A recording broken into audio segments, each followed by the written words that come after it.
If we don't have free speech, then we just don't have a free country. It's as simple as that. If this most fundamental right is allowed to perish, then the rest of our rights and liberties will topple, just like dominoes, one by one. They'll go down. That's why today I'm announcing my plan to shatter the left-wing censorship regime and to reclaim the right to free speech for all Americans. And reclaim is a very important word in this case because they've taken it away. In recent weeks, bombshell reports have confirmed that a sinister group of deep state bureaucrats, Silicon Valley tyrants, left-wing activists, and depraved corporate news media have been conspiring to manipulate and silence the American people. They have collaborated to suppress vital information on everything from elections to public health. The censorship cartel must be dismantled and destroyed, and it must happen immediately. And here's my plan. First, within hours of my inauguration, I will sign an executive order banning any federal department or agency from colluding with any organization, business, or person to censor, limit, categorize, or impede the lawful speech of American citizens. I will then ban federal money from being used to label domestic speech as mis- or disinformation. And I will begin the process of identifying and firing every federal bureaucrat who has engaged in domestic censorship, directly or indirectly, whether they are the Department of Homeland Security, the Department of Health, Human Services, the FBI, the DOJ, no matter who they are. Second, I will order the Department of Justice to investigate all parties involved in the new online censorship regime, which is absolutely destructive and terrible, and to aggressively prosecute any and all crimes identified.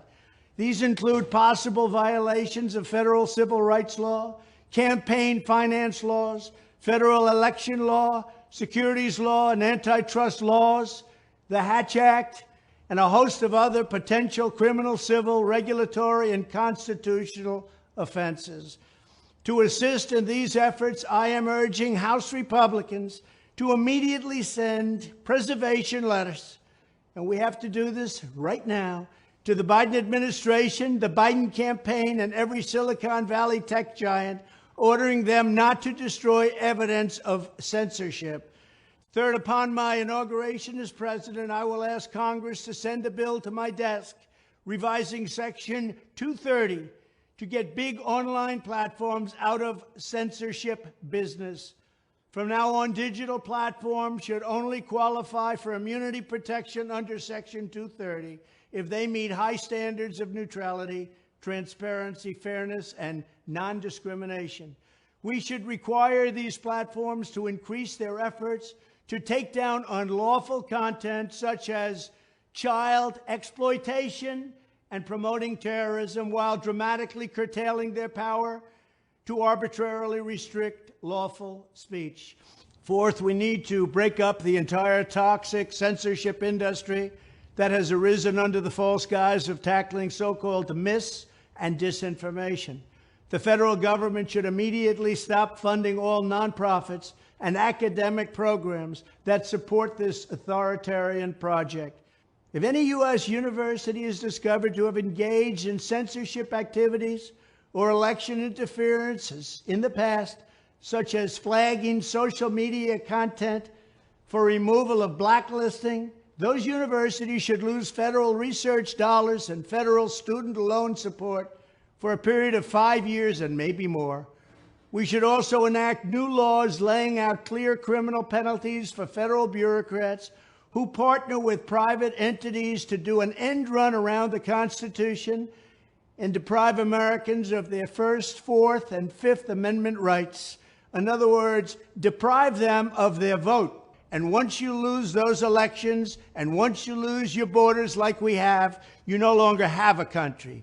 Furthermore, to confront the problems of major platforms being infiltrated by legions of former deep staters and intelligence officials, there should be a 7-year calling off period before any employee of the FBI, CIA, NSA, DNI, DHS, or DOD is allowed to take a job at a company possessing vast quantities of U.S. user data.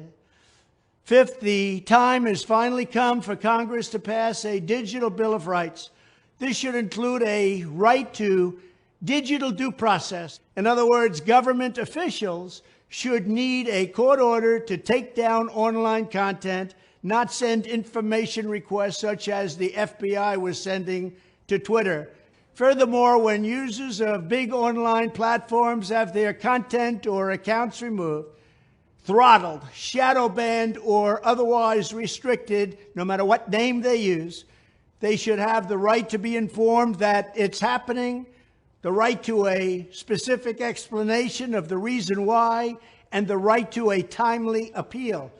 In addition, all users over the age of 18 should have the right to opt out of content moderation and curation entirely and receive an unmanipulated stream of information if they so choose. The fight for free speech is a matter of victory or death for America and for the survival of Western civilization itself. When I am president, this whole rotten system of censorship and information control will be ripped out of the system at large. There won't be anything left. By restoring free speech, we'll begin to reclaim our democracy and save our nation. Thank you, and God bless America.